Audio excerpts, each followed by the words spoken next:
สมมติก็เขาต้องมาตั้งเซในกันเนาะมันได้แต่เต็มมาในบันไล่เอาแคปทางมาใส่หน้าวิดีโอที่ใน YouTube ในคันเนาะถึงอะไรเพิ่นได้เข้าใจนั่นในคันเนาะแต่เฮาคาเต็มมาใส่ในเฮาคาจะได้การโหลดมาแอปมันมีชื่อว่า YouTube Studio นั่นในคันเนาะเฮาก็จะได้อัปโหลดไว้อันต่างในคันเนาะเพราะเฮาอัปโหลดยาวต้องปิดใส่ไลน์ในคันเนาะเฮาก็จะได้การโหลดมาแอปตัวในคันเนาะ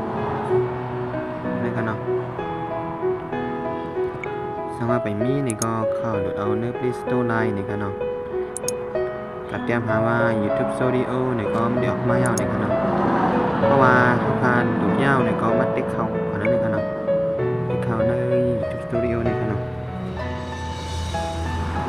เข้ามาในแนวก็เขาก็มันเดิกเอาวิดีโออันเขาขาดที่ลายน้ำมันนั่นนี่ครับเนาะก็มาติ๊กนี่ครับติ๊กที่หางกำซึมนี่ค่ะ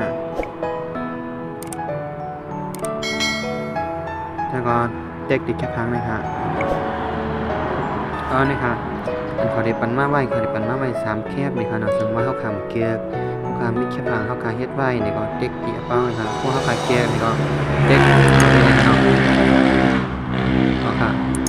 เด็กดิเป้าเลยค่ะเนาะ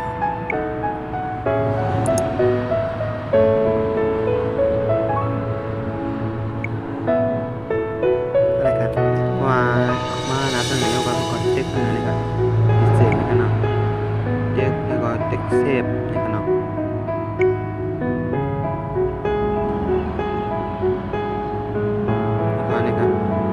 ก็แปลงเหี่ยวโตกับยาวในขนม